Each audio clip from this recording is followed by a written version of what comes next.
All right, so I appreciate everybody coming out to this meeting today. I've actually virtually shared our agenda if everybody wants to access it. It is our CIS meeting. For the purpose of this video that we are taking today, I do want to introduce ourselves and our roles as the walkthrough committee. My name is Whitney Hobbs. I am the instructional coach, the grades 3 through 5 mathematics. Good afternoon, everybody. I'm Johanna Edwards, and I am the math and science coach for first and second on the walkthrough committee. I am Rhonda Gordon. I am the 3 through 5 RLA coach, instructional coach. And I am Jocelyn Robinson, the RLA coach for first and second grade. Okay, so today we are going to look at our current walkthrough form. Last year we had some differences in the forms that we used, and so this year, ensuring that we norm on one particular form and look through how it aligns to our campus goals and the data that we have in regards to our teachers and what we know about our campus is going to be the purpose of our meeting today. So if you look at our agenda, we are actually going to start with looking at our current form from last year. We are going to then move into some things that we have from Impact Cycle, Get Better Faster, which are some walkthrough forms that I found online. And then we're going to cultivate our own walkthrough form. Okay? So just looking back at our current coaching form or walkthrough form from last year, it seems as though we really focused on our instructional walkthroughs being centered around look-fors and not necessarily feedback. Does anybody have any opinions about what that form did for us or didn't do for us that we need to look forward to for our next form? Yes, I'm just getting the agenda open now. Are you able to share the form again from last year that we created? It is in the drive as well. What is it titled? It is titled, I'm bringing it up right now, Walkthrough Form.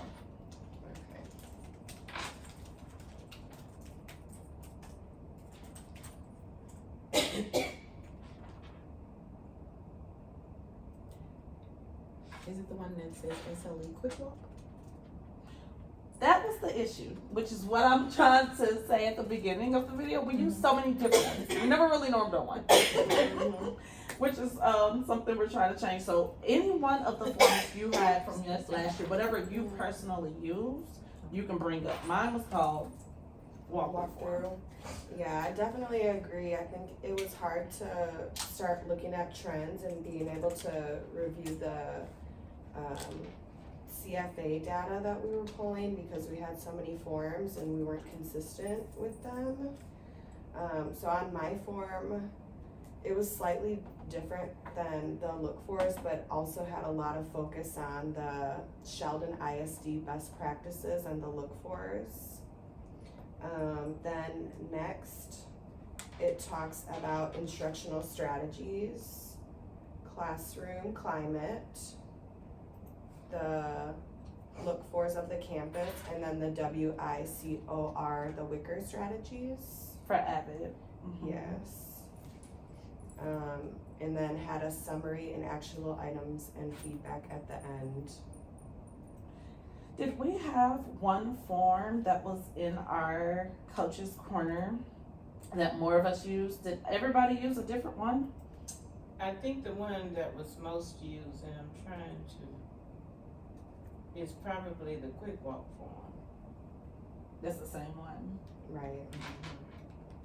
I'm thinking that's the one that we probably used the most. I also used the quick walk form, but the other form based on the PD that we had, where we started looking at those SLE look-fors, like Power Zone, things of that nature, was one of those forms I used as well. Okay. So I think it might be helpful for us to just streamline and start a new document for this year so that we're all on the same page. Good. I'm gonna actually share a form with everybody. It's gonna say copy of coaching form because I started drafting some ideas, but then I erased everything and tried to just put the top matter, which is the title, our names as far as observer, and the teacher and grade level. And then it's leaving us to be able to edit the rest with what we find to be relevant to this year for our walkthrough form. Okay.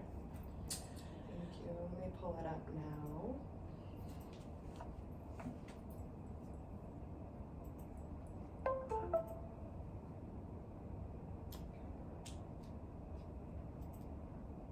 Okay, I got it. Good to go? Mhm. All right, so on this form, I kind of want to take us back for a second to look at some other walkthrough forms that I have found to see if there's anything that captures your attention on what should be included.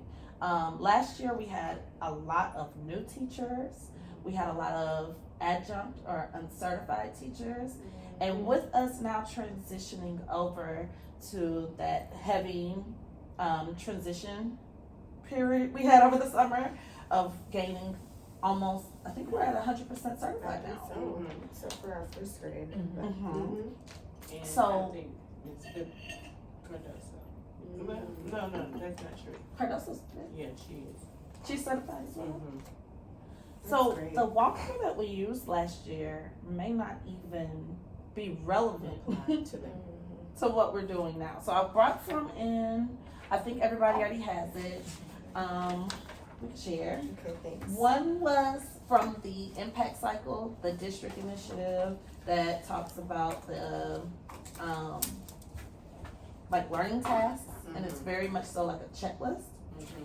And then the Get Better Faster was more in line to actually logging and recording teacher actions and asking for like an action step that they needed to take, and it gave a little bit more of a framework to like communicate with the teacher after the observation.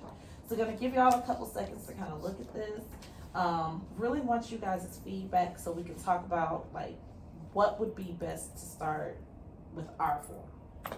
You know, I was thinking about this, and I was looking at the high impact survey that we have a copy of, and I think that it's going to be important. Now, I know we're not assessing T-tests, but I think anytime we go into a classroom, it's important that we know who the community is, how many students were on task, how many students weren't engaged. So I think that piece was missing, because I would always put it in my notes, but if I had an area where I can say 19 out of students, 20 students were on task, you know, that type of thing, I think it'd be just something quick we could add to the table that could support, because we found out yesterday in T-test training that proficient is now all students, where it used to be most students. And I think this data could be helpful in that area, because if we do see a teacher who is at 19 out of 20, we can have a conversation with them to let them know that it's, to be proficient, it has to be 20 out of 20. That's a big change.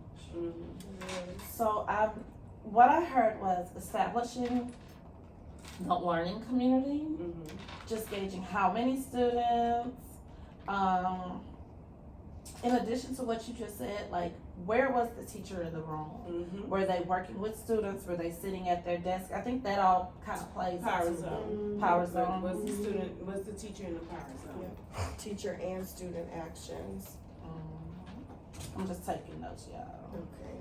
So where was the teacher and what were the students doing upon entry? And I think, and I'm sure it was a place on our old form. Let me see how it's, because what was the task? You know, a lot of times, I don't see, I see that the lesson was on Just the line, but we observation don't know what the components. lesson was.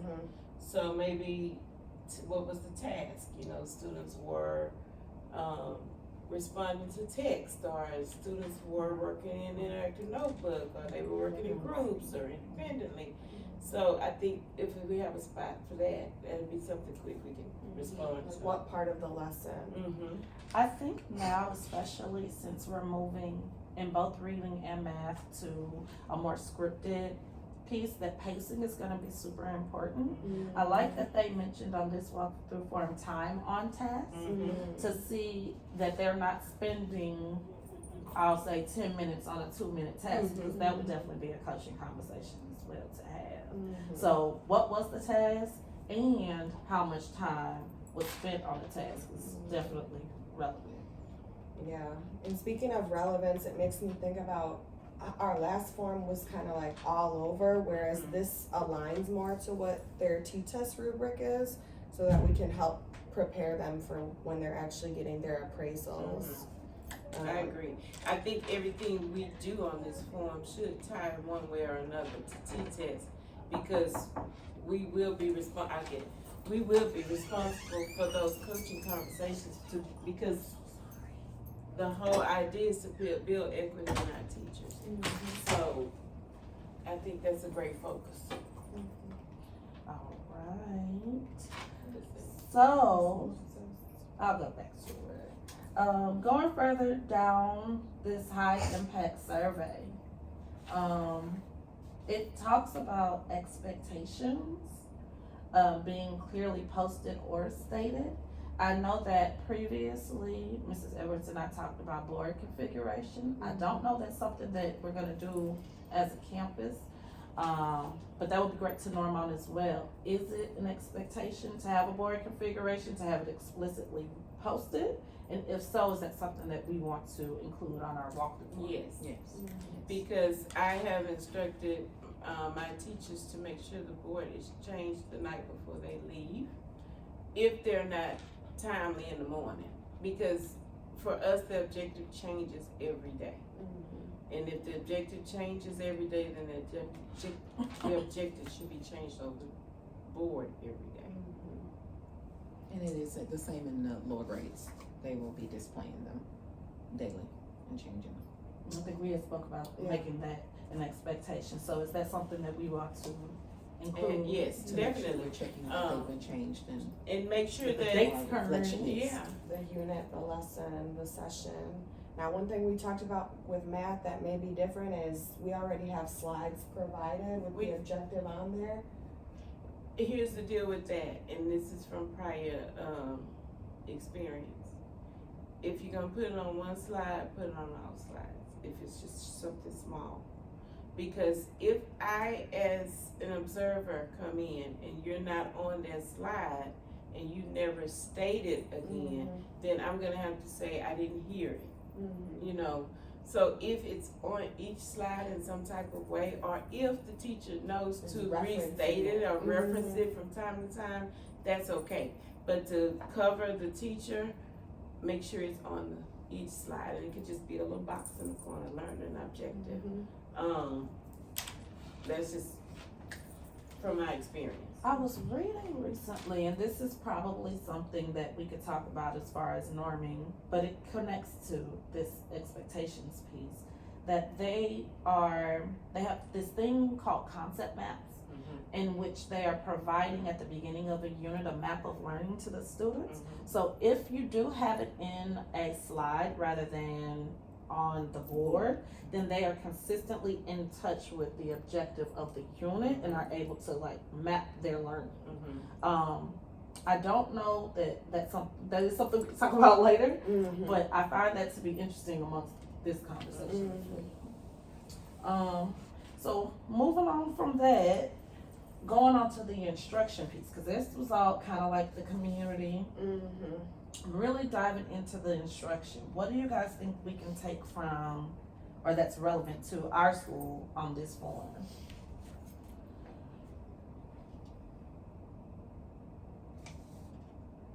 Probably all of it.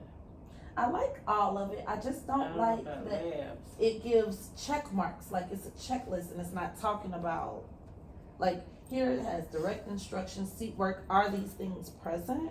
But it doesn't leave room for the quality of these different So maybe components. that's something we could add.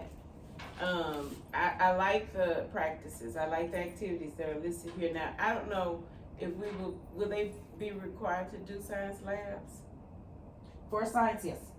Okay, so I guess we could leave that. And I'm also thinking, I no, love everything else. seems to be transition there. time is listed. That's a big one. Mhm. I love that.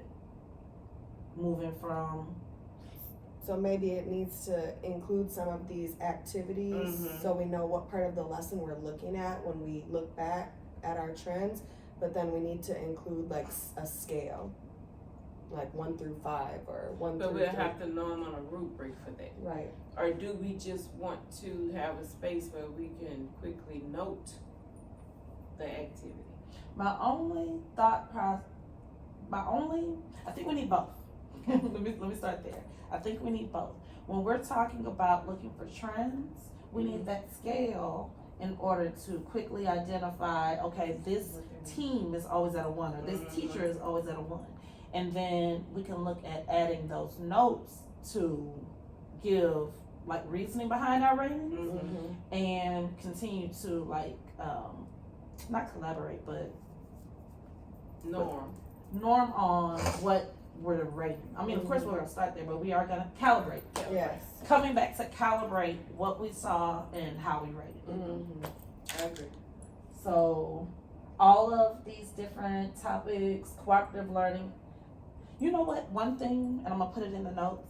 Last year we did not have an NA, Mm-hmm. and that totally threw Yeah. me off. Yeah, having to put Sometimes Because you don't- felt like right. you had to put something. Right. So yes, because if it's not applicable, it's not applicable. Right. If I don't see it, I don't see it. Right. Doesn't mean it didn't happen, Happened. it just I didn't just- happen in that moment of time when I was there.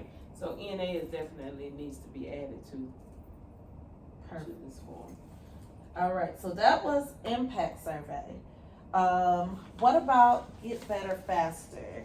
This was something, now, this is always a conversation we've been having with the district itself, Mm-hmm. because they've bobbed and weaved between the two different Right. formats. But when we're looking at like the when to use it and the action steps, I think that's looking for these different pieces will be relevant to what we need to be looking for. Mm-hmm. I agree. So we should be past phase 1 by now, working on it, into phase 2, management and rigor. I really like using this document, and I think it would be helpful for us to put some of these pieces into our form. I think stuff like be seen looking is active monitoring. So we Mhm. would put an active monitoring component. Mm-hmm. If we're looking at teacher is stationary, that's a power zone. So we Mhm. have words that align. Mm-hmm. But I'm wondering, there's so many actions here, we don't wanna make it too long. What's the priority? So, and let me explain how I'm understanding. Okay, so if we have the action on the form, Mhm.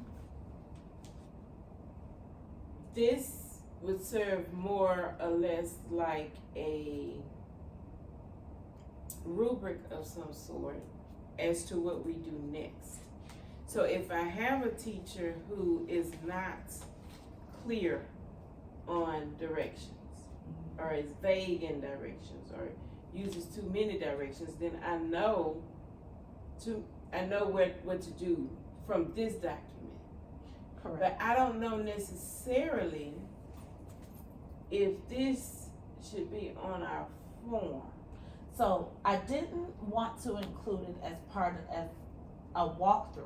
Mhm. What I wanted to look at was based on what we know to be true about our campus. Mhm. Do we see certain action steps that align to observations we should be having. Okay, so a great approach, I think, is for us to look at what phase we're gonna look at that applies to that walkthrough form.